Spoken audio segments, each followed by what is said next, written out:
সাল 1969। প্রথমবারের মতো চাঁদে পা রাখল মানুষ। সারা বিশ্বের মানুষের মুখে তখন একটি দেশের নাম, সেটি আমেরিকা।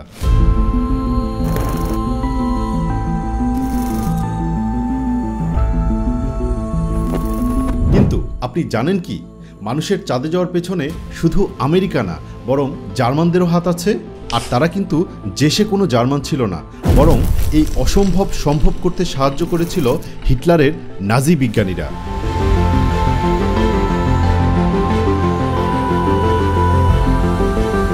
কি অবাক হচ্ছেন? অবাক হওয়ারই কথা, আর অবাক হলেও এটাই সত্যি। শুধু চাঁদ ভ্রমণ নয়, আরও অনেক ক্ষেত্রেই রয়েছে আমেরিকার এমন গোপন অনেক দিক। রয়েছে এমন কিছু এক্সপেরিমেন্ট যেসবের নৃশংসতার শিকার হয়েছিল খোদ আমেরিকানরাই। কিছুদিন আগে যখন একটি ভিডিওতে আমেরিকার ইতিহাস নিয়ে কথা বলেছিলাম, তখন আমেরিকার গোপন দিকগুলো নিয়ে অনেকেই জানতে চাচ্ছিলেন। আর তাই আজকের ভিডিওতে তুলে ধরছি তেমনই কিছু গোপন সত্য। আমেরিকানরা যে সত্যগুলোকে সারা পৃথিবীর মানুষের কাছ থেকে লুকিয়ে রাখে, যেসব কথা হয়তো আমেরিকানরা ধামাচাপা দিতে পারলেই বাঁচে। মানুষ আসলেই চাঁদে গেছে কিনা সে নিয়েও কেউ কেউ প্রশ্ন তোলেন, কিন্তু অনেকেই জানেন না যে আমেরিকার এই চন্দ্রবিজয়ের একদম মধ্যমণিতে ছিল জার্মান বিজ্ঞানীরা। এই রহস্যটা বুঝতে হলে আমাদেরকে ফিরে যেতে হবে আরও অনেকগুলো বছর আগে। 1945 সালের সেপ্টেম্বরের 3 তারিখ। সে সময় ইউরোপের যুদ্ধ শেষ, কিন্তু যুদ্ধ শেষ হওয়ার সাথে সাথেই জার্মান প্রযুক্তি তো বটেই, জার্মান বিজ্ঞানীদের নিয়েও কারাকারি শুরু হয়ে যায়। প্রেসিডেন্ট হ্যারি অ্যান্ড ট্রুম্যানের নির্দেশে শুরু হয় অপারেশন পেপার ক্লিপ। কিন্তু অপারেশনের উদ্দেশ্যটা কি ছিল? উদ্দেশ্য ছিল জার্মান বিজ্ঞানীদের আমেরিকার নিয়ন্ত্রণে নিয়ে আসা। এই অপারেশনের অধীনে পুরো জার্মান জুড়ে চিরুনি অভিযান চালিয়ে আটক করা হয় প্রায় 1800 জার্মান বিজ্ঞানী আর টেকনিশিয়ানকে। বিভিন্ন দেশ থেকে জার্মান বিজ্ঞানীদের খুঁজে বের করার প্রক্রিয়া চলতেই থাকে। এদের ভেতর থেকে সবচেয়ে মেধাবীদের নিয়ে যাওয়া হতো যুক্তরাষ্ট্রে। তেমনই কিছু বিজ্ঞানীদের নিয়েই শুরু হয় মার্শাল স্পেস ফ্লাইট সেন্টার। 1960-এর দশকে জার্মান রকেট বিজ্ঞানীদের কাজ করানোর জন্য এই প্রতিষ্ঠানের জন্ম দেয় নাসা। প্রথমে V2 রকেট নিয়ে কাজ করলেও পরে খুব দ্রুতই প্রজেক্ট অ্যাপোলোর সাথে জড়িয়ে পড়েন জার্মান বিজ্ঞানীরা। আর এই প্রজেক্ট অ্যাপোলো কিন্তু ছিল আমেরিকার চন্দ্র ভ্রমণের প্রজেক্ট। মার্শাল ফ্লাইট সেন্টারে খুবই গোপনীয়তার সাথে এই সংক্রান্ত নানা ধরনের এক্সপেরিমেন্ট চালাতে থাকে জার্মানরা। সত্যি বলতে দ্বিতীয় বিশ্বযুদ্ধের সময় জার্মান রকেট প্রযুক্তির উপর ভর করেই গড়ে ওঠে আমেরিকার মহাকাশ ভ্রমণের ভিত। অথচ একটা জিনিস মনে হয় আমেরিকানরা ভুলেই গিয়েছিল, এরা সবাই কিন্তু ছিল নাজি জার্মানির অংশ। কেউ কেউ ছিল নাজি পার্টির অ্যাক্টিভ মেম্বার, কিন্তু নিজেদের স্বার্থে তখন মানবতার কথা খুব একটা খেয়াল ছিল না আমেরিকার। অপারেশন পেপার ক্লিপের অংশ হয়ে আসা বিজ্ঞানীদের মাঝে মাত্র একজন ছাড়া আর কাউকেই কোনো ধরনের বিচারের সম্মুখীন হতে হয়নি। আর নিজেদের স্পেস মিশনে নাজি অপরাধীদের ব্যবহার করা, তাদের শেল্টার দেওয়া, এসব সত্য আড়াল করে রাখা হয়েছিল বহু বছর। তাদের গোপন এক্সপেরিমেন্টের কারণেই যে আমেরিকার মহাকাশ প্রযুক্তি এত দূরে গিয়ে গেছে তা স্বীকার করতে চায়নি কেউই। শুধু তাদের করা এক্সপেরিমেন্টগুলোই নয়, বরং নাজি বিজ্ঞানীদের পুরো ইতিহাসটাই রাখা হয়েছিল গোপন। আর এভাবেই গোপনে অন্য দেশগুলো থেকে এগিয়ে গিয়েছিল আমেরিকা। কিন্তু আমেরিকা যে শুধু অন্য দেশের কাছে নিজেদের তথ্য গোপন করে, ব্যাপারটা তা নয়। শুধু অন্য দেশ নয়, বরং নিজের দেশের মানুষকেও অন্ধকারে রাখাটা আমেরিকান এজেন্সিগুলোর কাছে খুবই সাধারণ। এমনকি ঠিক এমন একটা এক্সপেরিমেন্টের প্রজেক্টের নাম ছিল MK আল্ট্রা। 1953 সালে শুরু হওয়া এই প্রজেক্টের শিকার হয়েছিল অসংখ্য আমেরিকান। আর না জানিয়ে অবৈধ এই এক্সপেরিমেন্টের পেছনে আসল মাস্টারমাইন্ড ছিল CIA। কি হতো এই এক্সপেরিমেন্টে? আসলে CIA পুরো প্রক্রিয়াটি শুরু করে মাইন্ড কন্ট্রোল করার জন্য। হ্যাঁ, মাইন্ড কন্ট্রোল বলতে একজন মানুষের মন নিয়ন্ত্রণের চেষ্টাকেই বোঝাচ্ছি আমি। প্রজেক্ট MK আল্ট্রার অধীনে অসংখ্য মানুষকে নিয়ে আসা হতো CIA-এর সেফ হাউসে। এরপর সেখানে তাদের দেওয়া হতো ড্রাগ। কিন্তু কিভাবে তাদের সেখানে নেওয়া হতো জানেন? নিজেদের উদ্দেশ্য পূরণে CIA নির্ভর করত যৌনকর্মীদের উপর। তাদের মাধ্যমেই টার্গেটেড মানুষদের নিয়ে যাওয়া হতো বিভিন্ন সেফ হাউসে। ড্রাগ হিসেবে ব্যবহার করা হতো LSD। LSDর নাম নিশ্চয়ই শুনেছেন। এখন LSDকে সবাই ড্রাগ হিসেবে জানলেও তখন কিন্তু LSD খুব বেশি মানুষ চিনত না। আর মানুষের মনের নিয়ন্ত্রণ নেওয়ার জন্য CIA-এর কাছে সেটাকেই সর্বোচ্চ আদর্শ ড্রাগ মনে হয়। একটা পর্যায়ে MK আল্ট্রা প্রজেক্টের প্রধান সিডনি গটলিব এতটাই LSD কেন্দ্রিক হয়ে পড়েন যে তিনি বাজারের সমস্ত LSD কিনে নেন। আর এত LSD ব্যবহার হতে থাকে খোদ আমেরিকানদের উপরেই। কারণ CIA-এর আশা ছিল LSDর মাধ্যমে যে কোনো মানুষের পুরো চিন্তা চেতনাকে মুছে ফেলা যাবে। সে হয়ে যাবে একদম অনুগত রোবট।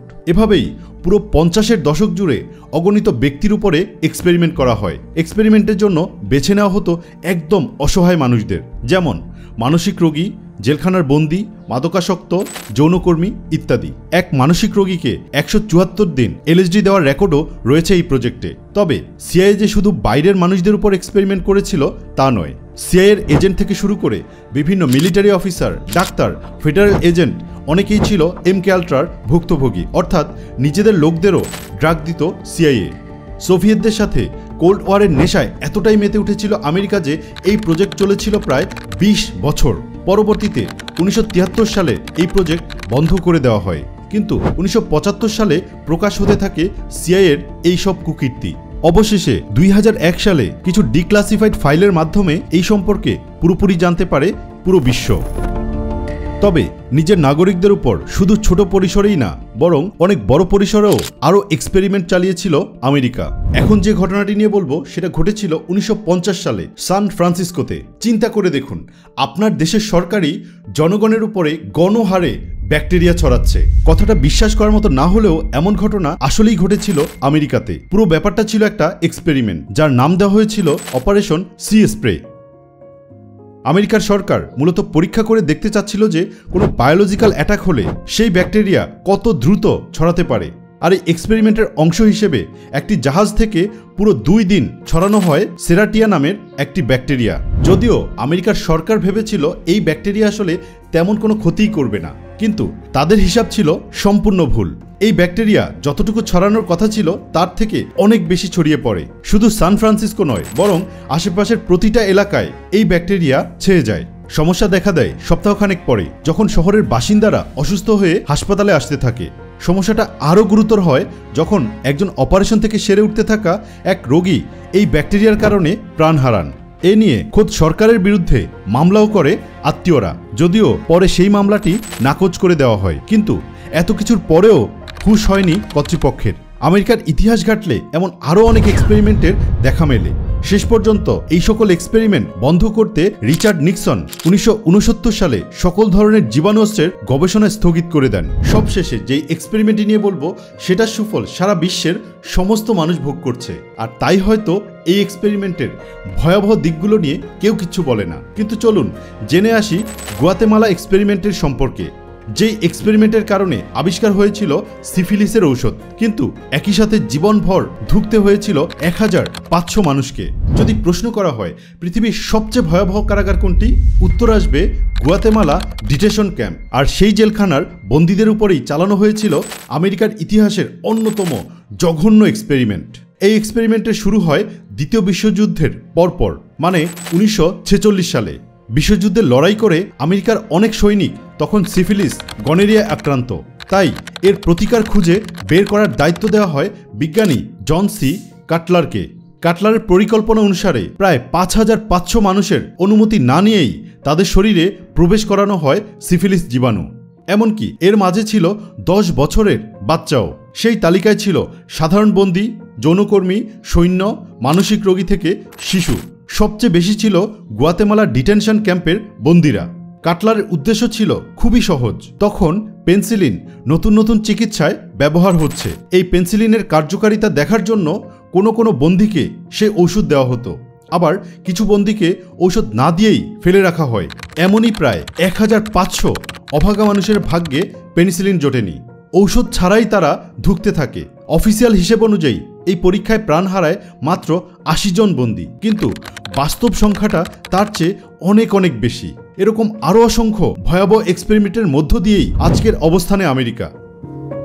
সিআইএ, এনএসএর গোপন চাদর ভেদ করে হয়তো সকল সত্য সামনে আসে না, কিন্তু যতটুকু আসে তাতে যেন শরীর শিউরে ওঠে। হয়তো যেই মুহূর্তে আপনি এই ভিডিওটা দেখছেন সেই মুহূর্তেও পৃথিবীর কোনো না কোনো প্রান্তে এর চেয়েও ভয়াবহ কোনো এক্সপেরিমেন্ট চলছে। পৃথিবীর বিভিন্ন দেশের গোপন এক্সপেরিমেন্ট বা গোপন মিশনের তথ্য নিয়ে ভিডিও আরও পেতে চাইলে এখনই কমেন্ট বক্সে জানিয়ে দিতে পারেন। আজকের মতো এখানেই বিদায় নিচ্ছি। দেখা হচ্ছে পরের ভিডিওতে।